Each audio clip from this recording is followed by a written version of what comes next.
హిందూ బంధువులందరికీ కూడాను ఇది చాలా విందని చెప్పుకోవచ్చు. అఖండ స్టోరీ ఏమిటంటే మనందరికీ తెలిసే, చైనా మనకు శత్రు దేశం. సో టిబెట్ ప్రాంతంలో ఆ చైనా యొక్క సైనికులందరూ ఒక ప్లాన్ గీస్తారు. ఇండియాలో కుంభమేళా జరుగుతుంది, అక్కడికి వచ్చిన హిందువులందరికీ కూడాను మనం ఇబ్బంది పెడదాం, వాళ్ళందరినీ చంపేద్దాం, తద్వారా హిందువుల్లో కూడాను నమ్మకం అనేది పోతుంది హిందూ మతం మీద. ఇదేంటి కుంభమేళాకు వచ్చి చచ్చిపోవడం ఏంటి అంటే దేవుడు లేడా అని వాళ్ళకు కూడా అనిపించాలి అని అక్కడ వాళ్ళు దాడులు చేస్తారు, బ్లాస్టింగ్ చేస్తారు, అంతా చేస్తారు. అప్పుడు ఇందులో మనం చూశారు కదా బాయిజాన్ మూవీ మల్హోత్రా, హర్షాలి మల్హోత్రా, ఆమెని ఇండియన్ గవర్నమెంట్ పంపిస్తుంది. ఆమె బాగానే కాపాడుతుంది అనమాట. చివరికి ఆమెని కూడాను ఓడిపోయేలా చేస్తారు. అప్పుడు మన బాలకృష్ణ గారు ఎంటర్ అవుతారు అఖండగా. అఖండ అంటే తెలుసు కదా మీకు, అఘోర పాత్రలు అనమాట. రుద్ర అఘోర పాత్రలు వచ్చి ఆమెని కాపాడుతారు, దేశాన్ని కాపాడుతారు. చివరికి హిందువులందరూ కూడాను హిందూ ధర్మం మీద, సనాతన ధర్మం మీద నమ్మకం కలిగేలా చేస్తారనమాట. సో సనాతన ధర్మాన్ని పరిరక్షించడానికి అఘోర పాత్రలో వస్తారనమాట.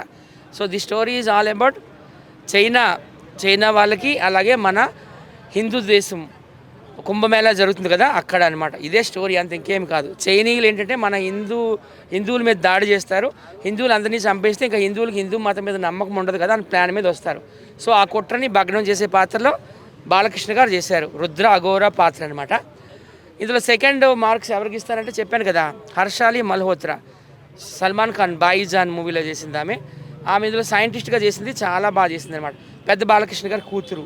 ఇంకొక పాత్రలో కూడా బాలకృష్ణ చేశారు డ్యూయల్ రోలు, బాలమురళీ కృష్ణ పాత్ర అనమాట. ఎమ్మెల్యేగా, అనంతపురం ఎమ్మెల్యేగా. ఆ పాత్రకు అంత నిడివి లేదు, కానీ నిజంగా అఘోరాగా, రుద్ర శివ అఘోరాగా అయితే నిజంగా శివ తాండవం అనే చెప్పుకోవాలి. చాలా బాగా చేశారు. ఇది వన్ మ్యాన్ షో. అలాగే తమన్ గారి మ్యూజిక్ కోసం చెప్పనవసరం లేదు, బీజిఎం నాకైతే బ్లడ్ పడింది అనమాట.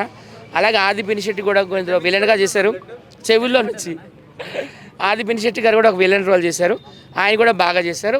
సినిమా అంతా ఈ ముగ్గురు పాత్రల పైనే తిరుగుతుందనమాట. అంతా ఇప్పుడు ఏం జరుగుతుందో అదే తీస్తారు సేమ్. చాలా దేశాల వాళ్ళు మన హిందువుల మీద కుట్రలు చేస్తున్నారు, హిందువుల యొక్క పవిత్రతని, నమ్మకాన్ని దెబ్బతీయడానికి చూస్తున్నారు. పాకిస్తాన్ వాళ్ళు కావచ్చు, ఈవెన్ శ్రీలంక వాళ్ళు కావచ్చు, నేపాల్ వాళ్ళు తక్కువ తెలియదు, నేపాల్ వాళ్ళు కావచ్చు, చైనా వాళ్ళు కావచ్చు, దానికోసమే తీశారు. లాస్ట్ టైం కూడా ఇలాంటి కుట్రలు జరిగాయంట. ఇది స్టోరీ జరిగిందేనంట. శివతాండవం అయితే నాకు బాగా నచ్చింది. అలాగే ఒక దిష్టి తీస్తారు కదా, అది కూడా బాగుంది. ఇలాగ మనిషిని ఇలా తలకాయ పట్టుకొని ఇలాగ దిష్టి తీసి అన్నీ బాగున్నాయి. దేనికి అదే హైలైట్ ఉంది.